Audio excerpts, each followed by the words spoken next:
নবীজি সাল্লাল্লাহু আলাইহি সাল্লাম বিদায় হজের ভাষণে 5টা হুকুম করছে। এই 5 হুকুম পালন করলে মরলে জান্নাতি। সুবহানাল্লাহ। কয় হুকুম? 5 হুকুম। তিরমিজি শরীফের 616 নম্বর হাদিসের বর্ণনা।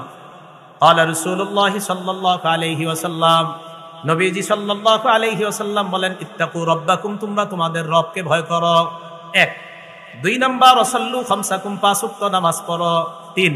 ওয়াসুমু শাহরাকুম, রমজান মাসের রোজা রাখো। 4। ওয়াদ্দু যাকাত আমওয়ালিকুম, সম্পদের যাকাত দাও। 5। ওয়াতিউ যা আমরিকুম, তোমাদের মাঝে ন্যায়পরায়ণ শাসক যারা তাদের অনুসরণ করো। ফামুতু তাদখুলু জান্নাতা রাব্বিকুম, মরো আর জান্নাতে প্রবেশ করো। এখন আমার সাথে একটা কথা বলবেন, এই গুনাহগুলা ছেড়ে দেওয়ার জন্য প্রথম উপায় কি বলেন? হিম্মত। বলেন সবাই, হিম্মত করা, কঠিন মজবুত হিম্মত করা যে আমি এই জাতীয় ভয়ঙ্কর গুনাহের মধ্যে জড়াবো না, তাহলে আমার জীবন শেষ হয়ে যাবে। হিম্মত যদি করেন, ইনশাল্লাহ আল্লাহ আপনাকে ওই রাস্তায় পৌঁছায় দিবে। রাস্তা তো আগে ধরতে হবে, অবলম্বন করতে হবে। এক্ষেত্রে আমরা সহিহ বুখারীর 3470 নম্বর হাদিসটা আমাদের সকলের জন্য শিক্ষা হতে পারে। রাসূলুল্লাহ সাল্লাল্লাহু আলাইহি সাল্লাম বলেন, কানা ফি বানি ইসরাঈলা রাজুলুন ক্বাতালা 99 ইনসানা। এটা বিখ্যাত হাদিস, আপনারা সবাই শুনছেন। বনি ইসরায়েলের এক ব্যক্তি 99 জনকে হত্যা করেছে। হত্যা করার পর ফাখারাজা ইয়াসআলু ফাআতা রাহিবান ফাসাআলা, ওই লোক বের হয়েছে যে আমার কোনো তওবার দরজা খোলা আছে কিনা এটা জানার জন্য প্রথমে এক পাদ্রীর কাছে গেছে। যাওয়ার পর পাদ্রীকে প্রশ্ন করলো, ফাহাল্লি মিন তাওবা, আমার কি তওবার দরজা খোলা? পাদ্রী কয় না। ফাকাতালা, পাদ্রীরে হত্যা করছে। পাদ্রী বলছে তোমার তওবার দরজা খোলা নাই, হত্যা করছে। কয়শ হইল? আগে ছিল 99, হলো কত? 100। এই মানুষটা পাদ্রীকে হত্যা করার পর ফাজাআলা ইয়াসআল, আবার প্রশ্ন করতেছে, ভাই তওবার দরজা খোলা আছে, কোথায় গেলে আমি তওবা করতে পারবো? তখন এক মানুষ, কিছু মানুষ তাকে বলে দিল, ইতি কারিয়াতা কাযা ওয়া কাযা, অমুক গ্রামে যাও তুমি, সেখানে গেলে ইনশাআল্লাহ তওবার আশা করি কোনো না একটা পথ পেয়ে যাবা তুমি। শুধু ধরছে আল্লাহর পথ, আল্লাহর পথ অবলম্বন করছে যে যাবে, লোকটা ভালো হয়ে যাবে। ইতিমধ্যে আদরাকাহুল মাউত, মরণ এসে গেছে, মারা গেছে। মারা যাওয়ার পর ফাখতাসামাত ফীহি মালায়েকাতুর রাহমা মালায়েকাতুল আযাব, আযাবের ফেরেশতা, রহমতের ফেরেশতা তাকে নিয়ে ঝগড়া শুরু করছে। একদল জাহান্নামে নিতে চায়, আরেক দল জান্নাতে। আল্লাহ পাক রব্বুল আলামিন কি করলেন, ওই বান্দা যেই জায়গায় তওবার জন্য যাচ্ছে ওই জমিনটাকে আল্লাহ বললেন, আওহাল্লাহু ইলা হাদিহিল ক্বরিয়া আন তাকাররাবি, আল্লাহ তাআলা ওই জমিনটাকে বললেন আমার এই বান্দার জন্য তুমি নিকটবর্তী হয়ে যাও, আমার বান্দার জন্য তুমি কাছাকাছি হয়ে যাও। আর যারে হত্যা করছে ওই জমিনে আল্লাহ হুকুম করলেন, আওহাল্লাহু ইলা হাদিহিল ক্বরিয়া আন তাবাআদি, ওই জমিনে বললেন তুমি দূরবর্তী হয়ে যাও। আল্লাহই কিন্তু কাজটা করছে। করার পর এবার ফেরেশতাদেরকে আল্লাহ বলে, কি সু, এক কাজ করো তোমরা দুই জমিন মাপ দাও, মাপ দিয়া দেখো কাছে কোন দিকে, যেই দিকে কাছে হবে সে সেটাই হবে। সুবহানাল্লাহ। ঘটনা ঘটাইছেন কে? আল্লাহ। এখন মাপ দাও। তো ফেরেশতারা মাপ দিছে, মাপ দেওয়ার পর দেখে যেদিকে তওবা করতে যাচ্ছে ওই দিকে এক বিগত পরিমাণ বেশি অগ্রসর হয়ে গেছে। ফাগুফিরা লা, হাদিসে আসছে তাকে ক্ষমা করে দেওয়া হয়েছে। এখান থেকে আমরা বুঝলাম হিম্মত করা, হিম্মত করলে ইনশাআল্লাহ আল্লাহ পাক রব্বুল আলামিন ব্যবস্থা করে দেয়। আবু হুরায়রা রাদিয়াল্লাহু তাআলা আনহু বলেন, সিগারুহুম দাআমিসুল জান্নাহ, শৈশবে যাদের সন্তান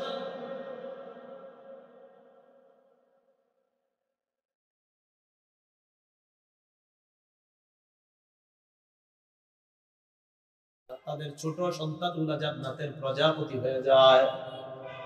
আর কি করে? নবীজি বলেছেন তাদের বাবা যখন মারা যায়, মা যখন মারা যায়, ওই সন্তান বাবা মার সাথে সাক্ষাৎ করার পর ফায়াকুযু বিসাওবিহি আও বিয়াদিহি, সন্তান বাবার কাপড় ধরে অথবা হাত ধরে, কামা আখুযু আনা বিসনিফাতি সাওবিকা হাযা, এদিকে আসুন, এই দেখেন ওনার কাপড়ের কিনারায় ধরলাম আমি। আবু হুরায়রা এইভাবে কাপড়ের কিনারা ধরছে, এটা তো হবে না, এটা এভাবে ধরছে, ধরে বললেন এই যে দেখো এইভাবে আমি তোমার কাপড়ের কিনারা যেমন ধরলাম, ওই ছেলে তার বাবা মায়ের কাপড়ের কিনারা এইভাবে ধরবে। ধরার পর ওই সন্তান তার বাবা মায়ের কাপড় ধরে ধরে এক পর্যায়ে আল্লাহ পাক রব্বুল আলামিন ইউদখিলুহুল্লাহু ওয়া আবাহুল জান্নাত, তাকে আর তার বাবা মাকে জান্নাতে প্রবেশ করায়া দিবেন। আবু হুরায়রা বলেন আমি তোমার কাপড়ের কিনারা যেমন ধরলাম, এইভাবে সন্তান তার বাবার তার বাবার কাপড়, মায়ের কাপড় এইভাবে ধরে টানতে টানতে জান্নাতে নিয়ে যায়। কারো সন্তান পেটে 8 মাস 9 মাসে মারা গেছে, রাসূলুল্লাহ সাল্লাল্লাহু আলাইহি ওয়াসাল্লাম বলেন ইয়াজুরু উম্মাহু বিসাররিহি ইলাল জান্নাহ, এই সন্তান তার নাভি দিয়ে মাকে পেঁচিয়ে জান্নাতে নিয়ে যায়। তো সন্তান মারা যাওয়ার সময় ধৈর্য ধারণ করা, সন্তান মারা যাওয়ার সময় কি করা? ধৈর্য ধারণ করা। রাসূলুল্লাহ সাল্লাল্লাহু আলাইহি সাল্লামের কাছে এক মহিলা আসছে, মুসলিম শরীফের 6596 নম্বর হাদিসের বর্ণনা। মোট হাদিস সংখ্যা হবে 7453টা তাকরার সহ। এক মহিলা রাসূলুল্লাহ সাল্লাল্লাহু আলাইহি সাল্লামের কাছে আসছে, আবু হুরায়রা রাদিয়াল্লাহু তাআলা আনহু বললেন, আতাত ইমরাতুন নবী সাল্লাল্লাহু আলাইহি ওয়াসাল্লাম, এক নারী আল্লাহ রাসূলের কাছে আসছে, বিসবিকিন লাহা, একটা বাচ্চা নিয়ে, ছেলে নিয়ে আসছে নবীজির কাছে। নবীজির কাছে আনার পর আল্লাহ নবীকে বললেন, ইয়া নবী আল্লাহ উদুল্লাহ লাহু, হুজুর আমার এই সন্তানটার জন্য দোয়া করেন। নবীজি কয় কেন? এই নারী কয়, ইয়া রাসূলুল্লাহ লাকাদ দাফানতু সালাসাতান, ওর আগে 3 জনরে আমি কবর দিছি। হুজুর এরা যদি না মরে একটু দোয়া করেন। ওর আগে 3 জনরে দাফন করছি হুজুর, এইটা যাতে একটু ভালো থাকে, আপনি একটু দোয়া করে দেন। লাকাদ দাফানতু সালাসা, হুজুর 3 জনরে দাফন করছি। নবীজি কয়, দাফনতি সালাসা, 3 জনরে দাফন করছো? জি হুজুর 3 জন দাফন করছি। আল্লাহ নবী কয়, তুমি 3 জনকে দাফন করেছো? কয় হ্যাঁ। ইহতাজারতি বিহিজারিন শাদীদিন মিনান নার, তুমি জাহান্নাম থেকে মজবুত শক্ত একটা প্রাচীর তৈরি করে ফেলেছো।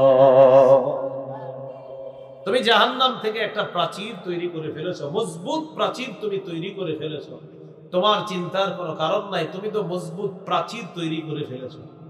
তাহলে হাদিসের মাধ্যমে বুঝতে পারলাম যে রাসূলুল্লাহ সাল্লাল্লাহু আলাইহি সাল্লাম এই নারীকে বললেন, 3 সন্তান দাফন করছো, মজবুত প্রাচীর তুমি তৈরি করে ফেলেছো। এক নারী রাসূল সাল্লাল্লাহু আলাইহি সাল্লামকে বলতেছে, ইয়া রাসূলুল্লাহ যাহাবার রিজাল বিহাদিসিকা, হুজুর পুরুষরা সবাই আপনার হাদিস শুনে, আমরা শুনতে পাই না। হুজুর আপনি শুধু পুরুষ সাহাবীদেরকে হাদিস শোনান, আমগরে হাদিস শোনান না। নবীজি বললেন, কি করতে পারি বলো? কয় ফাজআল্লানা মিন নাফসিকা ইয়াউমা নাতিকা ফিহি, আমাদের জন্য স্পেশাল একটা দিন আপনি ধার্য করেন, এই দিন শুধু আপনি আমাদেরকে ওয়াজ করবেন, পুরুষদেরকে ওয়াজ করবেন না। এক নারী বললেন, হুজুর পুরুষরা শুধু আপনার ওয়াজ শুনে, আমরা শুনি না। বুখারীর 7310 আসছে, বুখারীর 1381 নম্বর হাদিসে আসছে 3 সন্তান দাফনের ফজিলত। তো রাসূলুল্লাহ সাল্লাল্লাহু আলাইহি সাল্লাম বললেন, ঠিক আছে, ইজতামি'না ফি ইয়াউমি কাযা ওয়া কাযা ফি মাকানিন কাযা ওয়া কাযা, অমুক দিন অমুক জায়গায় তোমরা একত্রিত হও। ফাজতামা'না, তারা একত্রিত হয়েছে। আর নারীরা বলছে, ইয়া রাসূলুল্লাহ আমাদেরকে আপনি আল্লিমনা মিম্মা আল্লামাকাল্লাহ, তুআল্লিমুনা মিম্মা আল্লামাকাল্লাহ, আল্লাহ আপনারা যা শিখাইছে আমগরে একটু শিখাইবেন স্পেশাল, আপনি শুধু পুরুষ সাহাবাদেরকে শিখান, আমাদেরকে শিখান না। তো নবীজি বলছে, ঠিক আছে, অমুক দিন অমুক জায়গায় আসবা। তো গেছে নারীরা। যাওয়ার পর রাসূল সাল্লাল্লাহু আলাইহি সাল্লাম বললেন, মা মিনকুন্না, তোমাদের মধ্য থেকে ইমরাআতুন, কোন নারী, তোমাদের মধ্য থেকে কোন নারী, তার যদি 3টা সন্তান মারা যায়, কয়টা সন্তান? ইল্লা কানা লাহা হিজাবাম মিনান নার, এই 3 সন্তান যদি কোন নারীর মারা যায়, ওই নারীর জন্য জাহান্নাম থেকে এই সন্তানগুলা জাহান্নাম থেকে বাঁচার প্রতিবন্ধক হয়ে যাবে। এক নারী বললেন, ইয়া রাসূলুল্লাহ ওয়া সিনতাইন, যদি 2 জন মারা যায়। ফাআদাতহা মাররাতাইনি, আবার বললেন, হুজুর যদি 2 জন মারা যায়। নবীজি বললেন, ওয়া সিনতাইনি ওয়া সিনতাইনি ওয়া সিনতাইনি, 2 জন মারা গেল, 2 জন মারা গেল, 2 জন মারা গেল, ওই মায়ের জন্য সন্তান জাহান্নাম থেকে প্রতিবন্ধক হয়ে যায়। তাহলে সন্তান আসার পর, সন্তান যদি মারা যায়, সন্তান যদি বালেগ হওয়ার আগে মারা যায়, ওই সন্তান পিতা মাতা তাদের জন্য জান্নাতে যাওয়ার কারণ হয়ে যায়। সহিহ বুখারীর বর্ণনা স্পষ্ট আসছে 1381 নম্বর বর্ণনা, লাম ইয়াবলুগুল হিনসা, বালেগ হওয়ার আগে যদি সন্তান মারা যায় আর মা বাবা যদি ধৈর্য ধারণ করে, ওই মা বাবাকে ওই সন্তান জান্নাতে প্রবেশ করায়। নাসাই শরীফের 2088 নম্বর হাদিসে আশ্চর্য বর্ণনা আছে। নবীজি সাহাবাদেরকে ওয়াজ করতেন, তো নবীজির মজলিসে সাহাবারা বসতেন, তাদের সাথে একজন লোক বসতো, লাহু ইবনুন সগীরুন, তার একটা ছোট সন্তান ছিল। ইয়াতিহি মিন খালফি যহরিহি ফায়ুকিদাহু বাইনা ইয়াদাইহি, সন্তানটাকে পিছন থেকে সুন্দর মতো আইনা সামনে বসাইতেন, আল্লাহ নবীর সামনে বসাইতেন আর ওয়াজ শুনতেন। হঠাৎ একদিন আল্লাহ নবী দেখে ওই লোকটাও নাই, লোকটার সন্তানও নাই, ছেলেটা মারা গেছে, ছেলেটা মারা গেছে, হালাকা, ছেলেটা মারা গেছে। ফামতাআনা রাজুল আইয়াহদুরাল হালকাতা লিযিকরি ইবনিহি, সন্তানের বিয়োগ ব্যথায় সন্তানকে মনে করে নবীজির মজলিসে আর আসতেছে না। একদিন নবীজি বললেন, ওই লোকটা কোথায় যে তার ছেলে নিয়ে আমার সামনে বসে, তাকে দেখছি না কেন? সাহাবারা বললেন, ইয়া রাসূলুল্লাহ, তার সন্তান মারা গেছে। নবীজি তার কাছে গেলেন, যাওয়ার পর আজ্জা আলাই, সন্তানের ব্যাপারে তাকে সান্ত্বনা দিলেন আর বললেন, তুমি কি চাও আনতামাত্তা বিহি উমরাকা, এই সন্তানের মাধ্যমে তোমার জীবনের উপভোগ তুমি করতে চাও, নাকি তুমি চাও আল্লাহ তাতি গাদান ইলা বাবিন মিন আবওয়াবিল জান্নাহ, জান্নাতের কোন একটা দরজায় তুমি আসবা, আসার পর ইল্লা ওয়াজাদতাহু, সন্তানকে ওই দরজার মধ্যে পাইলা, ফায়াফতাহু লাক, আর দেখলা তোমার ওই সন্তান তোমার জন্য জান্নাতের দরজা খুলে দেয়। তুমি কোনটা চাও? সন্তানের মাধ্যমে দুনিয়াতে কামাই রোজগার করে তোমারে খাওয়াবে, এটাতে তুমি বেশি পছন্দ করো, নাকি তুমি জান্নাতের দরজায় গিয়ে তোমার ওই সন্তানটাকে পাইলা যাকে তুমি হারিয়ে ফেললা, আর দেখলা সে তোমার জন্য জান্নাতের দরজা খুলে রাখছে? ওই সাহাবী বললেন, হুজুর আমার কাছে এটাই পছন্দ, যে আমি জান্নাতের দরজায় যাব আর দেখবো আমার ছেলেটা জান্নাতের দরজা খুলে আমাকে জান্নাতে প্রবেশ করে। সন্তান মারা গেলে ছোটবেলায় মাকে একটু সান্ত্বনা দিবেন। হাদিসে আসছে ইনিহতাসাবাত ওয়া সাবারাত, হাদিসে মুয়ান্নাস আসছে, এর মানে হলো সাধারণত মা বেশি কষ্ট পায়, তাই নবী বলছে যদি মা ধৈর্য ধারণ করে আর যদি মা সওয়াবের আশা করে, আল্লাহ বাবা মা উভয়কে সন্তান যদি শৈশবে মারা যায় ধৈর্য ধারণ করার তৌফিক দান করে। সন্তান বেঁচে গেলে কি করব? সন্তান যখন বেঁচে যাবে, মানে বেঁচে যাওয়া মানে সন্তান জন্মের পর থেকে তার জন্য করণীয় 12টা করণীয়। বলেন কয়টা? সবাই বলেন কয়টা করণীয়? 12টা। 1 নাম্বার করণীয়, সন্তান জন্মের পরেই ফেসবুকে একটা ছবি তুলবেন, তুইলা এটা ফেসবুকে আপলোড করবেন আর বলবেন আজকে প্রথম চাচা হওয়ার সৌভাগ্য অর্জন করলাম। এটা হলো প্রথম অধিকার। আর বলবেন আজকে প্রথম ভাগ্নির মামা হওয়ার স্বাদ উপভোগ করলাম, বন্ধুদের সাথে শেয়ার করলাম। এটা হলো সন্তানের প্রথম হক দুনিয়াতে আসার পর। এটাই তো হচ্ছে, এই হকই তো আদায় করতেছেন সবাই। সন্তান দুনিয়াতে আসার পরেই হক সবাই আদায় করতেছে। এটা কি সত্য না মিথ্যা? সন্তান দুনিয়াতে আসার পর প্রথমে তার কানে আজান দেওয়া। বলেন কি দেওয়া? আজান দেওয়া। এটা 1 নাম্বার করণীয়। আবু দাউদ শরীফ 5105 নাম্বার হাদিসের বর্ণনা।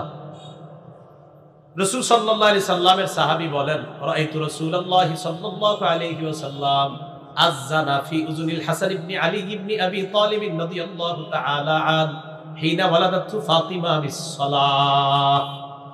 ফাতেমা রাদিয়াল্লাহু তাআলা আনহা যেদিন হযরত হাসানকে প্রসব করলেন, জন্ম দিলেন, আমি দেখলাম মুয়াজ্জিন সাহেবরা নামাজের যে আজান দেয়, নবীজিকে দেখলাম হাসানের কানে অবিকল ওই আজানটা দিতে দেখলাম। তাহলে 1 নাম্বার অধিকার সন্তানের কানে আজান দেওয়া, ছেলে হোক আর মেয়ে হোক তার কানে আজান দেওয়া। 2 নাম্বার তাহনিক করানো। বলেন কি করানো? তাহনিক বলা হয় কোন আল্লাহওয়ালার কাছে নিয়ে যাবেন, নিয়ে যাওয়ার পর ওই আল্লাহওয়ালা খেজুর চাবাবে, চাবানোর পর ওই সন্তানের মুখে একটু থুতু দিবে, থুতু দেওয়ার পর সামান্য খেজুর মুখের ভিতরে তালুর মধ্যে লাগায় দিবে। সহিহ বুখারী 3909 নম্বর হাদিস। সহিহ বুখারীর আরেকটা বর্ণনা আছে, তো আমরা 3909 নম্বর বর্ণনাটা জানি। এই হাদিসের মধ্যে আসছে নবীজি সাল্লাল্লাহু আলাইহি সাল্লামের মহিলা সাহাবিয়া আসমা বিনতে আবু বকর রাদিয়াল্লাহু তাআলা আনহুমা, মানে আবু বকর সিদ্দিক রাদিয়াল্লাহু তাআলা আনহুর কন্যা আসমা রাদিয়াল্লাহু তাআলা আনহা। এই আসমা রাদিয়াল্লাহু তাআলা আনহার পেটে সন্তান, আন্নাহা হামালাত বি আব্দুল্লাহ ইবনে জুবাইর, তার পেটে সন্তান আসছে, এই সন্তান হলেন আব্দুল্লাহ ইবনে জুবাইর। তো আসমা রাদিয়াল্লাহু তাআলা আনহা বলেন, খরজতু, আমি মদিনায় রওনা করলাম, হিজরত করে রওনা করলাম, হিজরত করতেছি। ওয়ানা মুতিম্মুন, আমি আসন্ন প্রসবা, আসন্ন প্রসবা মানে আমার যে কোনো সময় সন্তান হয়ে যেতে পারে।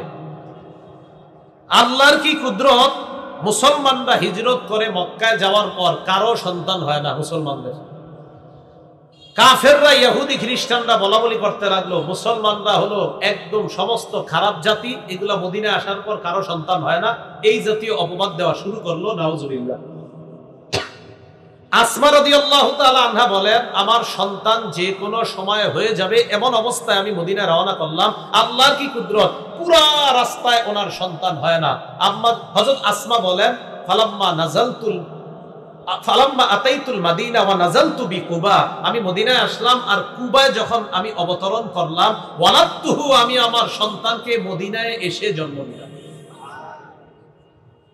মুসলমানদের উপর যে অপবাদ ছিল, অপবাদ গুছানোর জন্য আল্লাহ পুরা রাস্তায় সন্তানটা দুনিয়াতে আনেননি। মদিনায় যাওয়ার পর হযরত আসমার সন্তান আনছে আর সাহাবারা আনন্দ মিছিল করছে। তো আসমা রাদিয়াল্লাহু তাআলা আনহা বলেন, ফাতাইতু বিহিন নাবিয়্য সাল্লাল্লাহু আলাইহি ওয়াসাল্লাম, আমি আমার সন্তানকে আল্লাহর নবীর কাছে নিয়ে গেলাম। ফাওয়াদাতুহু ফি হাজরিহি, আল্লাহর নবীর কোলের মধ্যে দিলাম। নবীজির কোলের মধ্যে দেওয়ার পর দাআ বিতামরা, আল্লাহর নবী খেজুর আনলেন, আনার পর ফামাদাহা, খেজুর চাবাইলেন। সুম্মা তাফালা ফিহি, আব্দুল্লাহ ইবনে জুবাইরের মুখের মধ্যে আল্লাহর রাসূল থুতু মুবারক দিয়ে দেয়। হাদিসের মধ্যে আসছে, ফাকানা আউয়ালা শাইইন দাখালা জাওফা আব্দুল্লাহ রাসূলুল্লাহ সাল্লাল্লাহু আলাইহি ওয়াসাল্লাম, আব্দুল্লাহ ইবনে জুবাইরের পেটের মধ্যে দুনিয়ার অন্য কোনো খাবার প্রথম যায় নাই, আল্লাহর নবীর থুতু মুবারক আব্দুল্লাহ ইবনে জুবাইরের পেটের মধ্যে সর্বপ্রথম যায়। সর্বপ্রথম নবীর থুতু মুবারক তার পেটে গেছে। এরপর আল্লাহ রাসূল সাল্লাল্লাহু আলাইহি সাল্লাম একটু খেজুর চাবায়া মুখের ভিতর তালুর মধ্যে লাগায়া দিলেন। এটাকে বলা হয় তাহনিক। কি বলা হয় বলেন তো? তাহনিক। 3 নাম্বার, যেই সন্তান দুনিয়াতে আসবে তাকে আমরা যারা দেখব তাকে স্বাগত জানাবো, তার জন্য বরকতের দোয়া করব। বলেন কিসের দোয়া করব? বরকতের দোয়া করা। আবু দাউদ শরীফের 5106 নম্বর হাদিসের বর্ণনা।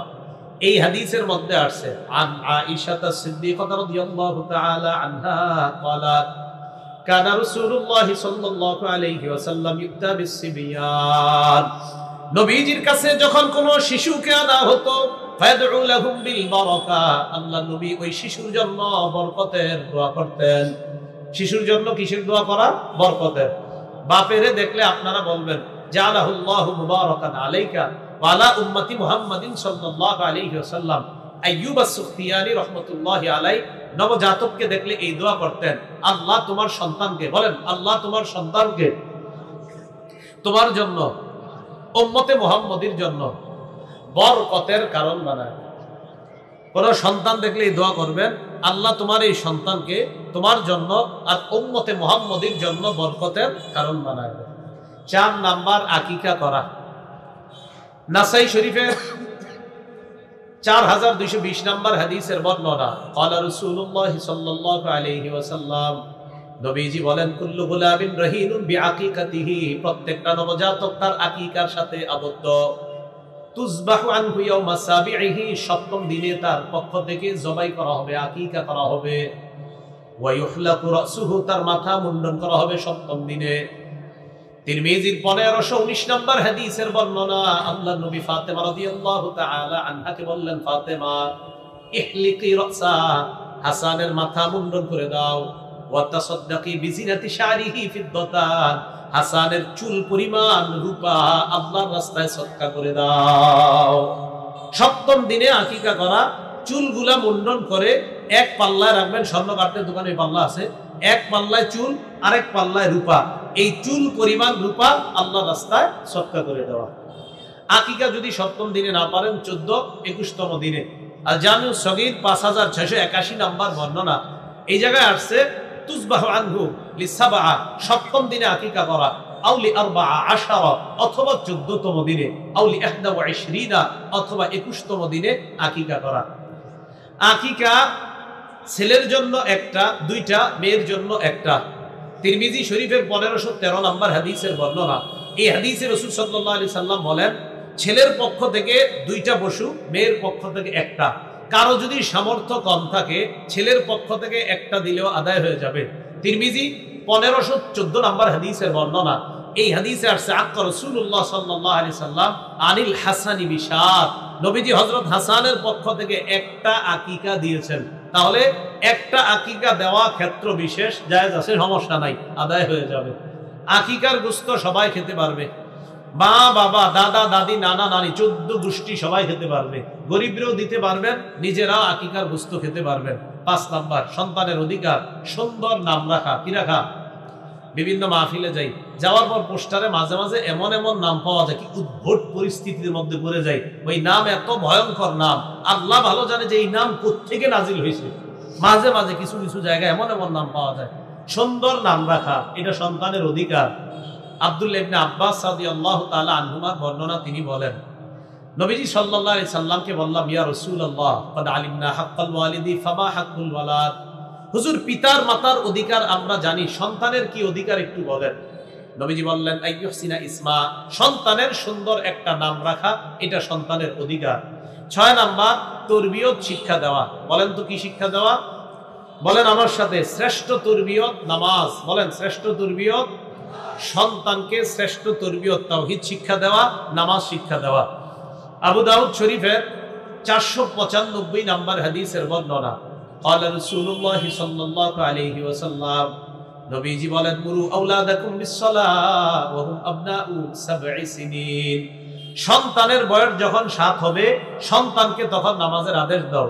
ওয়াদরিবুহুম আলাইহা ওয়া হুম আবনাউ 10 সিনিন। বয়স যখন 10 হবে, প্রয়োজনে মৃদু আঘাত করো। ওয়াফাররিকু বাইনাহুম ফিল মাদাজি, সন্তানের বিছানা আলাদা করে দাও। আবু দাউদের 4018 নাম্বার হাদিসে আসছে, লা ইউজির রাজুলু ইলা রাজুলি ফি সাওবিন ওয়াহিদ, এক কাঁথা এক কম্বল এক লেপের নিচে 2 পুরুষ ঘুমাবে না। ওয়ালা তুজিল মারআতু ইলাল মারআতি ফি সাওবিন ওয়াহিদ, এক কাঁথা এক কম্বল এক লেপের নিচে 2 নারী ঘুমাবে না। আপনার ছেলে মেয়েকে তো এক কাঁথা কম্বলের নিচে রাখবেনই না, 2 ছেলেকেও এক কাঁথা কম্বলের নিচে রাখবেন না, 2 মেয়েকেও এক কাঁথা কম্বলের নিচে রাখবেন না। সামর্থ্য আছে তো খাট আলাদা করেন, সামর্থ্য নাই এক খাটের মধ্যে মাঝে কুলবালিশ, 2 পাশে 2 জনকে আলাদা লেপ কাঁথা কম্বলের ব্যবস্থা করেন। ফাররিকু বাইনাহুম ফিল মাদাজি, বিছানা আলাদা করে দাও। 7 নাম্বার সুশিক্ষায় শিক্ষিত করা। বলেন কি শিক্ষা? শ্রেষ্ঠ সুশিক্ষায় সন্তানকে শিক্ষিত করার শ্রেষ্ঠ শিক্ষা কোরআনের শিক্ষা। বলেন কিসের শিক্ষা? কোরআনের শিক্ষা। সন্তানকে সুশিক্ষায় যে শিক্ষিত করবেন, এই সুশিক্ষায় শিক্ষিত করার শ্রেষ্ঠ শিক্ষাটার নামই কোরআনের শিক্ষা। আর কোরআনের শিক্ষা একাডেমিক ভাবে সবচেয়ে শ্রেষ্ঠ যে জায়গার মধ্যে শিক্ষা দেওয়া হয় এটা হলো মাদ্রাসা। কোথায়? মাদ্রাসা। আপনি কোনো ইমামের পিছে নামাজ পড়লেই বুঝতে পারবেন এটা মাদ্রাসায় পড়াশোনা করছে না করে নাই। ইমামের তেলাওয়াত শুনলেই বুঝবেন উনি কি মাদ্রাসার ছাত্র কি ছাত্র না, একদম সহজে বুঝে ফেলবেন। তাহলে সুশিক্ষায় শিক্ষিত করা, এর মধ্যে শ্রেষ্ঠ শিক্ষা কোরআনের শিক্ষা। সন্তানকে যা বানান প্রথম কোরআনের শিক্ষা দেন। সহিহ বুখারীর 5017 নাম্বার হাদিসের বর্ণনা, قال رسول الله صلى الله عليه وسلم, নবীজি বলেন, খায়রুকুম মান তাআল্লামাল কুরআন ওয়া আল্লামা, তোমাদের মধ্যে সর্বোত্তম ওই ব্যক্তি যে কোরআন শিখে অন্যকে শিখায়। অন্যকে শিখায় সর্বোত্তম ওই ব্যক্তি যে কোরআন শিখে অন্যকে শিখায়। এই যে মাদ্রাসায় বালক বালিকা, এটা মাদ্রাসা। বলেন তো এই মাদ্রাসায় উস্তাদ আর ছাত্র আর ছাত্রী শিক্ষিকা যারা আছে, একদল কোরআন শিখায় আর একদল কোরআন শিখতেছে। নবীজি তাদেরকে দুনিয়ার সর্বোত্তম বলে ঘোষণা করেছে। তাহলে মাদ্রাসা শিক্ষার দরকার আছে কিনা? 8 নাম্বার, দুনিয়াতে থাকতে যদি সন্তানকে সম্পদ দিতে চান, তাহলে সব সম্পদ সব সন্তানকে সমানভাবে সম্পদ দেওয়া, এটা হলো সন্তানের অধিকার। আপনি মারা যাওয়ার পর মিরাসের মাসালা আসবে, জীবদ্দশায় মিরাসের মাসালা আসে না। আপনি মারা যাবেন তারপর মিরাসের মাসালা। আপনি জীবিত থাকতে যদি সম্পদ দিতে চান, তাহলে সব সন্তানকে সমানভাবে সম্পদ দেওয়া। যদি কম বেশি দিতে চান, ফতুয়া বিভাগ থেকে ফতুয়া নিবেন, কেন আপনি একজনকে বেশি দিবেন আর কেন কম নিবেন। ওলামায়ে কেরাম শুনবে, শোনার পর ওনারা যদি দেখে হ্যাঁ এই কারণে একজনকে কম একজনকে বেশি দেওয়া যাবে, ওনারা যদি ফতুয়া বিভাগ থেকে ফতুয়া দিয়ে দেয়, তাহলে আপনি দিবেন, অন্যথায় সমানভাবে সম্পদ দেওয়া। মুসলিম শরীফের 1623 নাম্বার হাদিসের বর্ণনা, নবীজির একজন সাহাবী নাম নুমান, আব্বার নাম বশির। মানে সাহাবীর নাম নুমান, সাহাবীর আব্বাও সাহাবী, ওনার নাম হলো বশির রাদিয়াল্লাহু তাআলা। তো এই বশির রাদিয়াল্লাহু তাআলা নুমান রাদিয়াল্লাহু তাআলা আনহুরে নিয়ে গেছে নবীজির কাছে। নবীজির কাছে নিয়ে বললেন, ইয়া রাসূলুল্লাহ ইশহাদ আন্নী নাহালতুন নুমান কাজা ওয়া কাজা। হুজুর আমি নোমানকে ওই সম্পদটা দিয়েছি, আপনি সাক্ষী থাকেন। নবীজি বললেন আনাহালতান ইসলামা নাহালতান নুমান, তুমি নোমানকে যে সম্পদ দিয়েছো অন্য সন্তানদেরকে এমন সম্পদ দিয়েছো কিনা? সাহাবী বশির জবাব দিলেন লা ইয়া রাসূলুল্লাহ, না হুজুর, সব সন্তানকে আমি সমানভাবে দেই নাই, নোমানকে একটু বেশি দিছি। নবীজি বললেন ইশহাদ আলা হাদা গায়রি, তাহলে সাক্ষী আমি ছাড়া অন্য কাউরে বানাও, সাক্ষী আমি ছাড়া অন্য কাউরে বানাও, আমারে বানাও না। আয়াসুররুকা আইয়াকুনু ইলাইকা সাওয়াআন ফিল বিদ্দি, তুমি কি চাও তোমার সব সন্তান তোমার উপর সুন্দর আচরণ করুক, সমানভাবে আচরণটা তুমি কি চাও?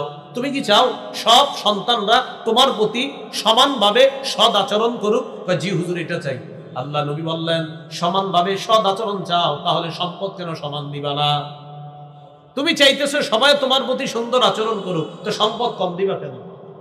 তাহলে মাসালাটা মনে রাখবেন, কম বেশি করতে হলে ফতুয়া বিভাগ থেকে ফতুয়া আনবেন। জীবদ্দশায় যদি সম্পদ দিতে চান এত মাসালা, আর মরার পরে তো আর প্রয়োজনই নেই, আপনার বিরাজ পাবে, ছেলে যা পাবে মেয়ে অর্ধেক পাবে, সোজাই সব। 9 নাম্বার, সন্তান বালেগ হলে বিয়ে করায়া দেওয়া, বালেগা হলে বিয়ে দিয়ে দেওয়া। সন্তান ছেলে বালেগ হলে বিয়ে করায়া দেওয়া, মেয়ে বালেগা হলে বিয়ে দিয়ে দেওয়া। মুসনাদে আহমদের বর্ণনা, নবীজি বলেন ইদা বালাগা ফালইউযাওবিজহু, সন্তান বালেগ হলে বিয়ে করায়া দিবা। ওয়াইন বালাগা আলাম ইউযাওবিজহু, বালেগ হওয়ার পর যদি বিয়ে না করায়, ফাআসাবা ইসমা, ওই সন্তান যদি গুনাহ করে, ফাইন্নামা ইসমুহু আলা আবিহি, সন্তানের এই গুনাহ বাবার উপরও যাবে। সন্তান বালেগ হওয়ার পর যদি বাবা বিয়ে না করায়, আর যদি সন্তান গুনাহ করে, এই গুনাহ বাবার উপরও যাবে। তাহলে বলবেন হুজুর সন্তান টাকা পয়সা নাই, বিয়ে করাবো কিভাবে? তাহলে আপনি রোজা রাখান, টাকা পয়সা আছে তো বিয়ে করান, টাকা পয়সা নাই তো রোজা রাখান, গুনাহের কোনো অপশন নাই। বলেন সবাই, টাকা থাকলে কি বিয়ে, টাকা থাকলে, না থাকলে রোজা, গুনাহের অপশন নাই। গুনাহের অপশন মানে ওই যে আপনি 35,000 টাকার মোবাইল কিনা দিচ্ছেন, এটাই গুনাহের অপশন।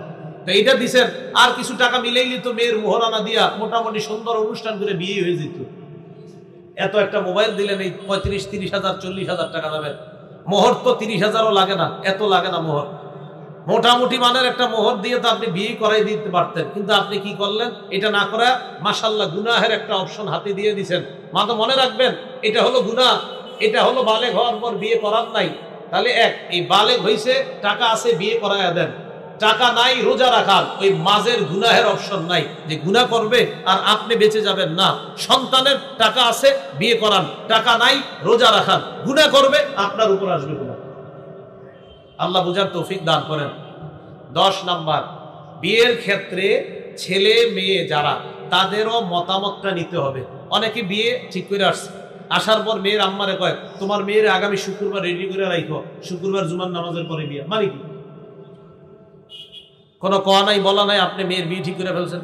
আচ্ছা, মেয়ে একটা দেখে আসছে, আসার পর মেয়ের দেখছে কে? ছেলের মা দেখছে, বোন দেখছে। বাপে কয় তোদের পছন্দ হয়েছে? হ্যাঁ হয়েছে।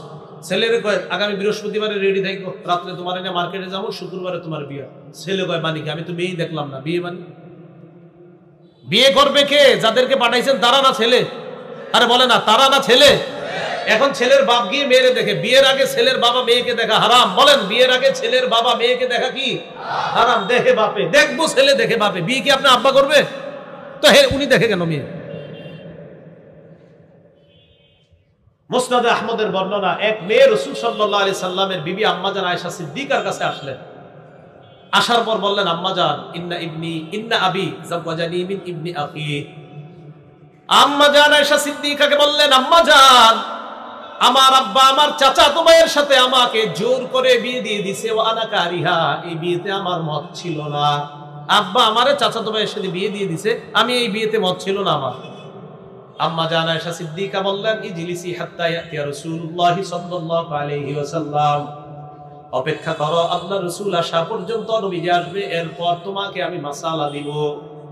দেখছেন নি মাসালা দেওয়ার ক্ষেত্রে কত সতর্কতা অবলম্বন করতে আম্মা জান। বুখারীর বর্ণনার মধ্যে আবু হুরায়রা রাদিয়াল্লাহু তাআলা আনহুর পরে সিরিয়ালে যার স্থান আম্মা জান আয়েশা সিদ্দিকা, তিনি বেশি বর্ণনা করছেন। আবু হুরায়রার পরে যিনি সবচেয়ে বেশি হাদিস বর্ণনা করেছেন আম্মা জান আয়েশা সিদ্দিকা রাদিয়াল্লাহু তাআলা আনহা, তিনি বলছেন অপেক্ষা করো, নবী আসলে মাসালা দিব। আর ইদানিং কালে আপনারা আমারে 100 মাসালা জিগান, আমি দেখি 100ই জবাব দিয়ে দিচ্ছি, কোনো মাসালায় বলি না আমার জানা নাই, আমার সব জানা আছে। সুবহানাল্লাহ, এই যুগে এত বড় বড় ব্যক্তিত্ব বের হয়ে যাচ্ছে। আল্লাহু আকবার। ইমাম মালিক 48টা মাসালায় বলতেছে জানি না জানি না জানি না জানি না, কম বেশি আরো অনেক মাসালা কয় জানি না জানি না। অনেক দূর থেকে একজন আসছে, আসার পর কয় হযরত এই মাসালাটা ইমাম মালিক কয় আমার জানা নাই। একজনে কয় হযরত হাযা শাইউন খাফিফ, উসুলুল ইফতাহ হলেন তাকি উসমানী সাহেবের লেখা, হাযা শাইউন খাফিফ, হযরত এটা তো একটা সহজ বিষয়। ইমাম মালিক বললেন লাইসা ফিল ইলমি শাইউন খাফিফ, ইলমের মধ্যে সহজ বলতে কিছু নাই। এই কথা কেন বললা? রাগ হয়ে গেলেন। আর এখন আপনারা অপেক্ষায় থাকেন যে যা বলবেন সব বলে ফেলবো, সব বলে ফেলবো। তখন আপনারা বলবেন বাহ, পুরা বিশ্বের শ্রেষ্ঠ আলেম আরিফ বিন হাবিব। কি আজীব দুনিয়াতে আসলাম। আম্মা জান আয়েশা সিদ্দিকা রাদিয়াল্লাহু তাআলা আনহা এত হাদিস যিনি বর্ণনা করলেন, তিনি কয় অপেক্ষা করো, নবীজি আসবে তারপর মাসালা। নবীজি সাল্লাল্লাহু আলাইহি সাল্লাম আসলেন। আসার পর রাসূল সাল্লাল্লাহু আলাইহি সাল্লামকে জানানো হলো হুজুর এই মেয়েটাকে তার আব্বা তার চাচাতো ভাইয়ের সাথে বিয়ে দিয়ে দিয়েছে, তার এই বিয়েতে মত ছিল না। আম্মা জান আয়েশা সিদ্দিকা রাদিয়াল্লাহু তাআলা আনহা থেকে এটা শুনলেন, মেয়ের থেকে নবী শুনলেন। শোনার পর কয় তোমার আব্বারে ডাকো, বাপেরে ডাকছে। ডাকার পর কয় মেয়েকে বললেন তুমি কি এই বিয়েতে থাকবা না আমি বিয়েটা ভেঙে দিব বলো। মেয়ে বলতেছে আজাসতুমা সনা আবি, আব্বা আমাকে যে জায়গায় বিয়ে দিয়ে দিয়েছে আমি মেনে নিলাম। নবীজি কয় তাহলে মেনে নিলে আসলা কেন? মেয়েটা জবাব দেয় ইয়া রাসূলুল্লাহ, আমি আপনার কাছে এই কারণে আসলাম, কিয়ামত পর্যন্ত আপনি একটা আইন করে দিবেন, বিয়ের ক্ষেত্রে মেয়েদেরও যে কথা বলার অধিকার আছে। বিয়ের ক্ষেত্রে একটা মেয়ের যে কথা বলার অধিকার আছে, একটা মতামত ব্যক্ত করার অধিকার আছে, কিয়ামত পর্যন্ত যেন মেয়েদের এই অধিকার প্রতিষ্ঠিত হয়ে যায়, এই কারণে আমি আপনার কাছে আসলাম। আপনি মেয়েদের এই অধিকারটা প্রতিষ্ঠিত করার জন্য আপনার কাছে আসলাম। 11 নাম্বার, সন্তানের ভরণ পোষণের দায়িত্ব পিতার। আবু দাউদের 1532 নম্বর হাদিসের বর্ণনা, কাফা বিল মারই ইসমান আইয়ুদাইয়া মা ইয়াকুত, সন্তানের ভরণ পোষণ পিতামাতা না দিয়ে ক্যারাম বোর্ড আর জুয়া টাস খেলায় যদি টাকা নষ্ট করে, নবী কয় এই পিতা অপরাধী হওয়ার জন্য এতটুকুই যথেষ্ট। সন্তানের ভরণ পোষণ না দিয়ে সে কি করলো? খারাপ জায়গায় টাকা নষ্ট করলো। এটা 11 নাম্বার, সন্তানের ভরণ পোষণের দায়িত্ব আপনার। 12 নাম্বার, সন্তানের বিরুদ্ধে বদদোয়া না করা। আবু দাউদের বর্ণনা এটা 1592 পরে অনেকগুলো হাদিসে আসছে আবু দাউদে। রাসূল সাল্লাল্লাহু আলাইহি সাল্লাম বলেন লা তাদউ আলা আনফুসিকুম, নিজের বিরুদ্ধে বদদোয়া করো না, ওয়ালা আলা আওলাদিকুম, সন্তানের বিরুদ্ধে বদদোয়া করো না, ওয়ালা আলা আমওয়ালিকুম, সম্পদের বিরুদ্ধে বদদোয়া করো না, ওয়ালা আলা খাদামিকুম, চাকর চাকরানীদের বিরুদ্ধে বদদোয়া করো না।